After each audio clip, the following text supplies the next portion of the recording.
ഗോപികെ, ഒരു പണി പറഞ്ഞാൽ നിങ്ങൾ ചെയ്യില്ലല്ലേ? കഴിഞ്ഞ മാസത്തെ സ്റ്റോക്ക് ബാലൻസ് സ്റ്റേറ്റ്മെന്റ് എടുക്കാൻ പറഞ്ഞിട്ട് താൻ എടുത്തോ? ഐ ആം സോറി സർ, ഞാനത് മറന്നുപോയി. അവൾക്ക് എന്നും മറവിയാ. എപ്പോഴും കസ്റ്റമേഴ്സ് വരില്ലേ? കസ്റ്റമേഴ്സ് വന്നു പറയുന്നൊക്കെ സത്യ.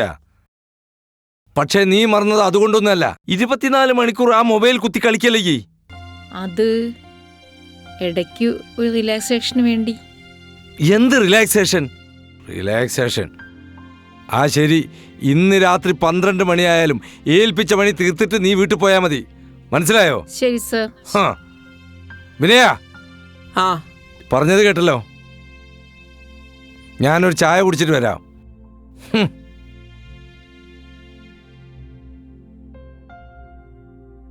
പ്രശ്നമാക്കണ്ട ഗോപികെ. സ്റ്റോക്ക് സ്റ്റേറ്റ്മെന്റ് എടുക്കാൻ ഞാനും സഹായിക്കാം. നീ ഇങ്ങനെ ടെൻഷൻ ആവില്ലേ? ഓ താങ്ക് യു. ഇന്നലെ വിനയൻ സാർ സഹായിച്ചോണ്ടാ ആ സമയത്തെങ്കിലും വീട്ടിൽ പോകാൻ പറ്റിയത്. മൊബൈൽ ഹാങ് ആയല്ലോ. വിനയന്റെ മൊബൈൽ ഒന്ന് തരുമോ? ഒരാള് ഫോൺ ചെയ്യാനുണ്ടേ. ഗോപികെ, എന്റെ അമ്മോ, ഇത്ര പെടുന്ന കാലമാടം തിരിച്ചു വന്നോ? പണി പാളി. ഹലോ ഹലോ ഹലോ, ഞാൻ മൊബൈൽ ഒരാൾക്ക് കൊടുക്കാം. ഈ വിളിച്ച ആളാരാ? എന്താണ് മിസ്റ്റർ നിന്ന് പതുങ്ങുന്നത്? ഈ ഞാൻ ഇതുവരെ പേരിട്ടില്ലേ? പെട്ടല്ലോ. ഞാൻ എനിക്ക് വേണ്ടിയല്ല വിളിച്ചത്. Hello hello.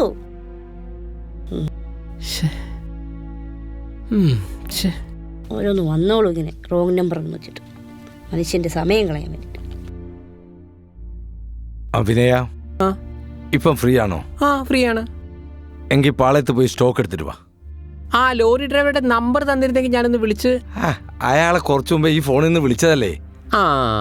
ഓക്കെ, ശരി ശരി ശരി, ഞാൻ വിളിച്ചോളാം. ഓക്കെ. ഹലോ, നിങ്ങളിപ്പോൾ ഫ്രീ ആണോ? ഉടനെ പാളയത്തിലേക്കൊന്ന് വരാൻ പറ്റുമോ? പാളയത്തെത്താനോ? അത് ശരി. ആദ്യം റോങ് നമ്പർ എന്നും പറഞ്ഞ് വിളിച്ചു, ഇപ്പോൾ ഒരു സ്ഥലത്തേക്ക് ചെല്ലുവാൻ പറയുന്നു. എന്താണ് mister? I am sorry madam. ഞാൻ ലാസ്റ്റ് ഡയൽ നമ്പറിലേക്ക് വിളിച്ചപ്പോൾ അത് റോങ് ആയി പോയതാണേ. സോറി. അപ്പോൾ മുമ്പ് വിളിച്ചത് റോങ് നമ്പർ ആയിരുന്നോ? ഞാൻ ഇപ്പോൾ വിളിച്ചത് റോങ് അല്ല. വേറെ ഒരാളെ വിളിച്ചപ്പോൾ അത് നിങ്ങളിലേക്കായി. ഇനി മേലിൽ എൻ്റെ ഈ നമ്പറിലേക്ക് വിളിച്ചേക്കരുത്.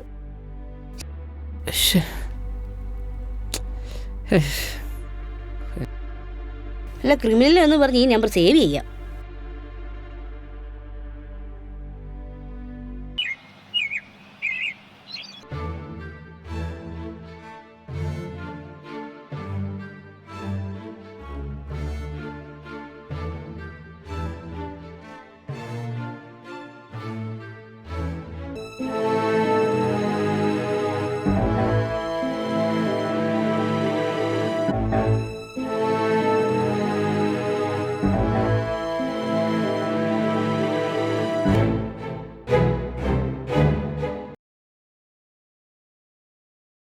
മാഡം, ഞങ്ങൾ കമ്പനി സാധനങ്ങളെ കൊടുക്കുന്നുള്ളൂ. മാഡം തന്നെ നോക്കിയേ. ഹലോ, ഇവിടെ ടീഷർട്ട് ഇല്ലേ? ഉണ്ടല്ലോ. ഒരു 40. ഒരു മിനിറ്റ്, ഇപ്പം തരാം. നോക്ക് മാഡം, നല്ല മെറ്റീരിയലാ. എടാ, നിങ്ങൾ പാളയത്തിൽ വാ ബായ്. ഞാൻ എന്തെങ്കിലും വരായിരുന്നുണ്ടോ? ടൈമിലെത്തൂ. ഓക്കെ. ഈ സൗണ്ടും പാളയും എവിടെയോ കേട്ട് പരിചയമുണ്ടല്ലോ.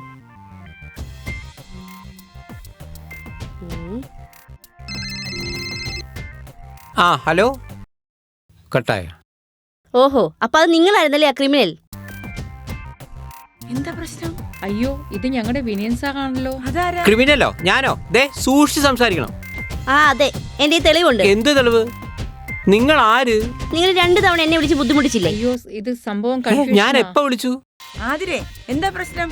ഇയാൾ ആരാ? ഇങ്ങനെ തുടർച്ചയായി എന്റെ ഫോണിലേക്ക് റോങ് നമ്പർ എന്നും പറഞ്ഞ് എന്നെ വിളിച്ച് ബുദ്ധിമുട്ടിക്കുന്നു. നോ, ഞാൻ വിളിച്ചിട്ടില്ലേ. അയ്യോ, നിങ്ങൾ ഈ വിഷയം നിർത്തുന്നുണ്ടോ? ഓഹോ, അപ്പൊ ഇയാൾ നമ്പർ ആണല്ലേ. ഗോപികെ, ആരാണിവരൊക്കെ? ഗോപികെ, നിനക്ക് ഇയാൾ അറിയോ? ഇതാണ് വിനയൻ സാർ. ഞാൻ ജോലി ചെയ്യുന്ന സൂപ്പർ മാർക്കറ്റിന്റെ മുതലാളിയാ.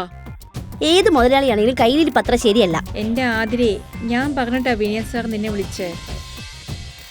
എന്റെ മൊബൈൽ പെട്ടെന്ന് ഹാങ് ആയപ്പം ഞാൻ വിനയൻ സാറിന്റെ ഫോണിൽ നിന്നെ വിളിച്ചതാ. പക്ഷേ എനിക്ക് ആ കോൾ എടുക്കാൻ പറ്റിയില്ല. ഇതാണ് സത്യം.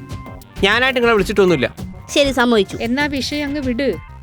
അങ്ങേ തലയ്ക്ക് ഒരു സ്ത്രീ ആണെന്ന് അറിഞ്ഞിട്ടും ഓ ഇങ്ങനെ എന്തിനാ വീണ്ടും വിളിച്ചത്? ഷേ, അത് ശരിയാണല്ലോ.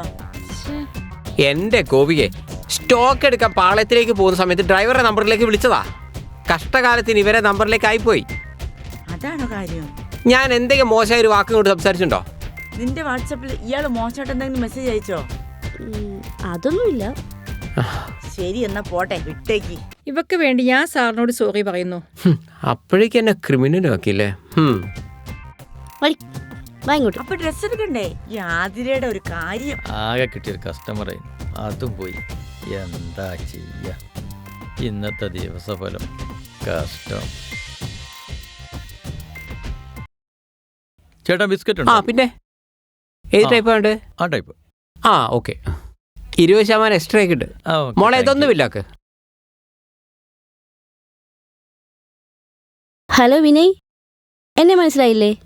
ആതിരയാണ്, ഓ ഗോപിയുടെ ഫ്രണ്ട്. മനസ്സിലായേ. അന്നത്തെ സംഭവങ്ങൾക്കെല്ലാം ഞാൻ അപ്പോഴേ സോറി പറഞ്ഞില്ലേ, പിന്നെന്താ? ഹേ, ഇറ്റ്സ് ഓക്കെ, ഞാനതെല്ലാം മറന്നു. എല്ലാം എൻ്റെ ഭാഗത്തുള്ള തെറ്റിദ്ധാരണയാണ്. ആയിക്കോട്ടെ. അതെന്താ എന്നെ ഇങ്ങോട്ട് അവോയ്ഡ് ചെയ്യുന്നേ? ആ ഒന്നുമില്ല. ഗോപിക എവിടെ? ആ അവൾ ആ വീട്ടിൽ ലഞ്ച് കഴിക്കാൻ പോയതാ. ഞാൻ വിളിക്കാം. ഹേയ് വേണ്ട വേണ്ട വേണ്ട, ഞാൻ ഗോപിക കാണാനല്ല വന്നത്, പിന്നെ ഇയാളെ കാണാൻ വേണ്ടിയാ വന്നത്. വിനയുടെ വീട്ടിൽ ആരൊക്കെയുണ്ട്? വീട്ടിൽ അച്ഛനുണ്ട്. ഞാൻ മാരീഡാണ്, പക്ഷേ ഡൈവേഴ്സാ. ആണോ? ഞാൻ സെയിം പിച്ച്. വിനയ്ക്ക് മക്കള്? ഓ മക്കളൊന്നുമില്ല, ആകെ 1 മാസത്തെ ബന്ധമേ ഉള്ളൂ. പിന്നെ എന്തോന്ന് മക്കള്? നിങ്ങൾക്കോ? അത് എനിക്കൊരു ചെറിയ മോളുണ്ട്, LKG പഠിക്കുന്നു. ഇപ്പോൾ ഹോസ്റ്റലിലാണ്. പുട്ടുപൊടി ഉണ്ടോ? പുട്ടുപൊടിയാ? പുതിയതാ? ഓ ഉണ്ടല്ലോ, പുതിയതാ. അതിലൊരു മിനിറ്റ്. ഓക്കെ. അടിപൊളി സൂപ്പർ മാർക്കറ്റ് ആണല്ലോ. ഇങ്ങനെ ഒരു പണച്ചാക്ക് തന്നെയാണെന്ന് തോന്നുന്നു. ആ പുട്ടുപൊടി 1 കിലോ എടുക്കട്ടെ? വേണ്ട, 500 മതി. നോക്ക്, 1/2 കിലോയ്ക്ക് 32, 1 കിലോയ്ക്ക് 58. 1 കിലോ എടുക്കുന്ന ലാഭമാണ് പോയി. വേണ്ട, 500 മതി. എന്താ പറയാ. ശരി ശരി മോളെ, ഇതൊന്നൊരു ബില്ലാക്കണേ. നമുക്ക് നോക്കാം, കിട്ടിയാലൊരു ഊട്ടി. ആ നമ്മളത് അത്ര വലിയ സൂപ്പർ മാർക്കറ്റ് ഒന്നും അല്ല കേട്ടോ, ചെറുതാ. ഇതുപോലെ ഒന്നുകൂടി ഉണ്ട്. വിനയ്, എന്റെ നമ്പർ സേവ് ചെയ്തിട്ടില്ലേ? ഇടയ്ക്ക് വിളിക്കണേ. നിങ്ങൾ അതിനെ എന്നെ ക്രിമിനൽ എന്ന് പറഞ്ഞല്ലേ സേവ് ചെയ്തേ? ഗോപിക പറഞ്ഞിട്ടാ. അത് ആദ്യം ഞാനങ്ങനെ സേവ് ചെയ്തു എന്നുള്ളത് സത്യ. അതായതേ, നമ്മുടെ നാട്ടിൽ കുറെ ജന്മന്മാരുണ്ടല്ലോ, വെറുതെ നമ്മളെ വിളിച്ചിട്ട് ബിന്ദു അല്ലേ, സിന്ധു അല്ലേ എന്നൊക്കെ ചോദിക്കും. ശ്രീ സൗണ്ട് കേട്ടാൽ പിന്നെ ചുമ്മാ ഒരു സോറി, റോങ് നമ്പർ എന്നൊക്കെ പറഞ്ഞ് വെറുതെ അങ്ങ് സൂചിപ്പിക്കും. പിന്നെ ഒരു സൗഹൃദം സ്ഥാപിക്കും. കണ്ട റോങ് നമ്പറുകാരുടെ ഒക്കെ സ്ത്രീകൾ എന്തിനാ കൊഞ്ചാൻ നടക്കുന്നത്? റോങ് ആണെന്ന് പറഞ്ഞാൽ അതിനെ കട്ട് ചെയ്തൂടെ ബൈ? അതും ഒരു സത്യമാണ്. പക്ഷെ എനിക്ക് റോങ് നമ്പറുകാരെ തീരെ ഇഷ്ടമല്ല. പലരും നമ്മളെ ഒരുപാട് ബുദ്ധിമുട്ടിക്കും. വാട്സപ്പിൽ കുറെ മോശമായ മെസ്സേജ് അയക്കും.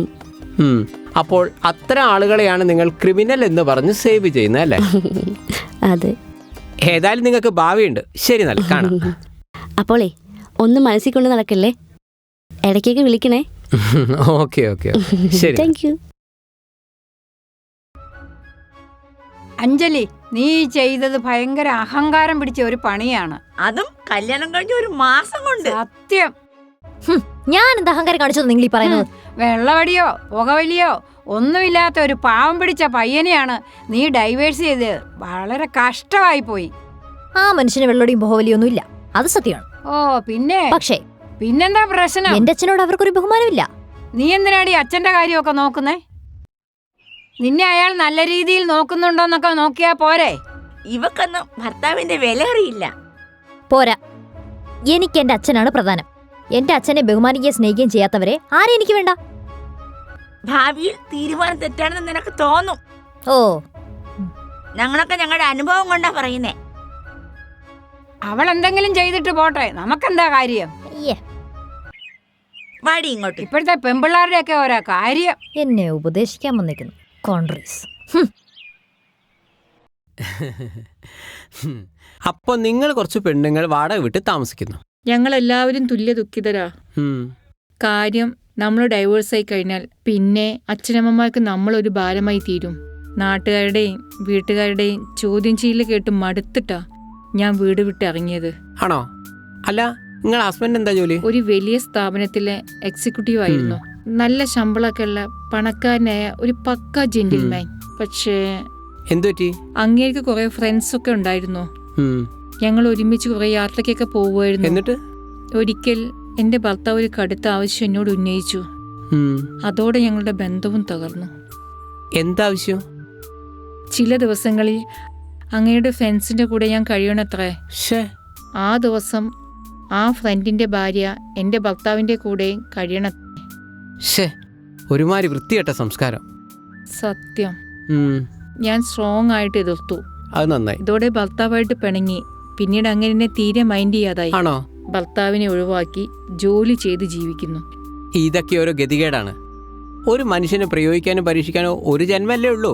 ഇപ്പോൾ ഒന്നുമില്ലെങ്കിലും ഒരു മനസ്സമാധാനെങ്കിലും ഉണ്ട്. ശരി.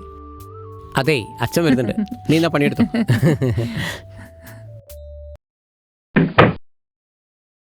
എന്താടി ഭാഗ്യലക്ഷ്മി? ചേച്ചി എന്താ പരിപാടി?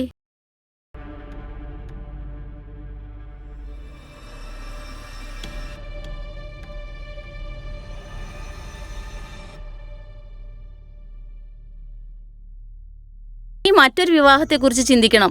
എന്താ, ഞാൻ വല്ല കേസ് നോക്കട്ടെ? നോ, ഞാൻ ഈ വിഷയം അത്ര സീരിയസ് ആയിട്ടൊന്നും എടുത്തിട്ടില്ല. നോ, ഈ വിഷയം നീ സീരിയസ് ആയി എടുക്കണം. അറിയാലോ, വിവാഹം കഴിഞ്ഞ് 6 മാസം കൊണ്ട് തന്നെ ഞാനിവിടെ ഡൈവേഴ്സ് ആയി ഇരിപ്പാണെന്ന് ആളുകളോടൊക്കെ ഉത്തരം പറഞ്ഞ് ഞാൻ മടുത്തു. നീയെങ്കിലും കല്യാണം കഴിച്ചു പോടി. ഒരു നാട്ടുകാര്. നമ്മുടെ കുടുംബത്തിന്റെ പാരമ്പര്യം നിലനിർത്താൻ ഒരു കുട്ടിയെങ്കിലും വേണ്ടേ? ഇനിയും വിനയനെ തന്നെ ഇങ്ങനെ ഓർത്തിരിക്കുന്നതിൽ എന്ത് കാര്യ? അതൊക്കെ ഒരു യോഗം പോലെ വരും. എന്ന് വെച്ചാ എന്താ നീ ഉദ്ദേശിക്കുന്നേ? ഇനി എന്റെ ജീവിതത്തിൽ മറ്റൊരു വിവാഹം നടക്കാനുള്ള സാധ്യതയില്ല. പക്ഷേ അവന് നിന്നെ വേണ്ടെങ്കിൽ നിനക്ക് അവനെയും വേണ്ട. അങ്ങനെയും ചിന്തിച്ചൂടെ? ഒന്നൊന്നിന്റെ അവസാനമല്ല, നോക്കാം. എന്ന് വെച്ചാ ഒന്നുമില്ല. ശരി, ഓക്കെ. എന്നാൽ നിന്റെ ഇഷ്ടം പോലെ എന്താ ചെയ്തോ. ഞാൻ എന്റെ കടമ നിർവഹിച്ചു, അത്രേ ഉള്ളൂ.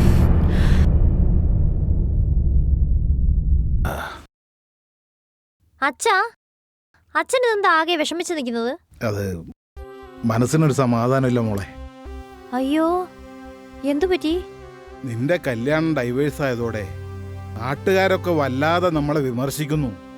ഓ പിന്നെ, ഈ നാട്ടുകാർക്ക് വേറെ പണിയൊന്നുമില്ലേ? ഇവരെന്തിനാ എന്റെ ഈ പേഴ്സണൽ കാര്യത്തിൽ ഇടപെടാൻ വരുന്നത്? ഞാൻ കല്യാണം കഴിച്ചാലും ഒഴിവാക്കിയാലും ഇവർക്കെന്താ? അത് സത്യമാണ്. പക്ഷേ നമുക്കിപ്പം വേറെ ബന്ധുക്കളൊന്നുമില്ല. കല്യാണത്തോടു കൂടി കുറെ ബന്ധുക്കളെ കിട്ടിയതായിരുന്നു. ഒടുവിൽ ഇത് അങ്ങനെയും പോയി. ആ, അച്ഛൻ അതിനിടയിൽ എനിക്കൊരു 2ാം കല്യാണം നോക്കുന്നുണ്ടായിരുന്നല്ലോ, അതെന്തായി? ഒന്നും അങ്ങ് ശരിയാവുന്നില്ല. നോക്കുന്ന പയ്യന്മാർക്കൊക്കെ വലിയ വലിയ ഡിമാൻഡാ. ഒരുത്തൻ അങ്ങനെ കിട്ടുന്നില്ല. സാരമില്ല അച്ഛാ, ഭർത്താവില്ലാതെ ജീവിക്കുന്നു എന്ന് വെച്ച് ഇപ്പൊ എന്ത് പ്രശ്നം വരാൻ പോന്നേ? പറ. അയ്യോ, അതങ്ങനെയല്ല മോളെ. നിനക്കൊരാള് വേണം. എനിക്കെന്തെങ്കിലും പറ്റിയാ പിന്നെ നിന്റെ കാര്യം ആലോചിച്ച് ആകെ പ്രശ്നാവും. അച്ഛാ, 24 മണിക്കൂർ അച്ഛൻ ഈ ഒരു ഡയലോഗേ ഉള്ളൂ. ഈ ഡയലോഗ് ഞാൻ കേട്ട് കേട്ട് മടുത്തു. ഇത് ഞാൻ പോവാം. മോളെ, അത് ഇവളെ എങ്ങനെയൊന്ന് പറഞ്ഞ് മനസ്സിലാക്കുക.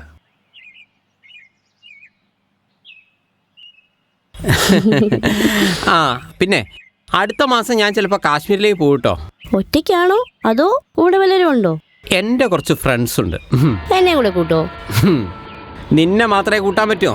നിന്റെ 2 ചങ്ക് ഫ്രണ്ട്സ് ഇല്ലേ, അവരെന്ത് ചെയ്യും? അവര് 2 പേരും വളരെ പാവാ. 2 പേരും ഡൈവേഴ്സാ, മക്കളുമില്ല. വീട്ടിൽ ജീവിക്കാൻ പറ്റാതെ വന്നപ്പോൾ ഒരുമിച്ച് കൂടി, അത്ര തന്നെ. ഇപ്പൊ ഞാൻ ഫ്രണ്ട്സിന്റെ കൂടെയാ പോകുന്നത്. നമുക്ക് പിന്നെ പോവാം.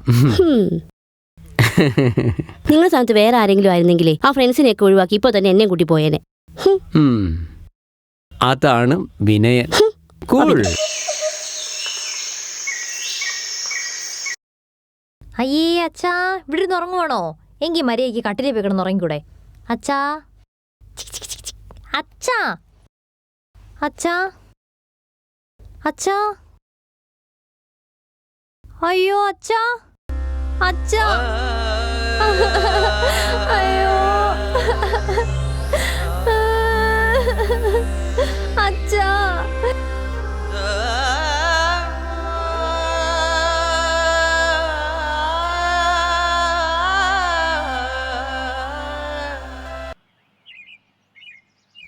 ഇന്നലെ ഒട്ടും ഉറങ്ങിയില്ല അല്ലേ? എനിക്ക് തോന്നി. ഇന്നലെ രാത്രി നമ്മുടെ ഫോൺ കോൾ 2.5 മണിക്കൂർ നീണ്ടു നിന്നു. എൻ്റെ ജീവിതത്തിൽ ഇത് ആദ്യമായിട്ടാണ് ഞാൻ ഒരാളോട് ഇത്രയും സമയം ഫോണിൽ സംസാരിക്കുന്നത്. ഞാനും. നമ്മൾ ഇഷ്ടപ്പെട്ടവരൊക്കെ കുറേ നേരം സംസാരിക്കുന്നത് സ്വാഭാവികമല്ലേ? അല്ല, പിന്നെ ഡൈവോഴ്സ് ആണെന്നല്ലേ പറഞ്ഞത്? അതെ. സെക്കൻഡ് മാരേജിനെ പറ്റിയൊക്കെ ചിന്തിക്കുന്നുണ്ടോ? സത്യം പറഞ്ഞ ആദ്യ മാരേജ് തീർന്നപ്പോ ഇനി ജീവിതത്തിൽ വേറെ ഒരു കല്യാണമേ വേണ്ടെന്ന് കരുതിയതാ. പക്ഷെ ഇപ്പോൾ ഒരു സെക്കൻഡ് മാരേജ് ചിന്തയൊക്കെ വന്നു തുടങ്ങി. അതെന്താ?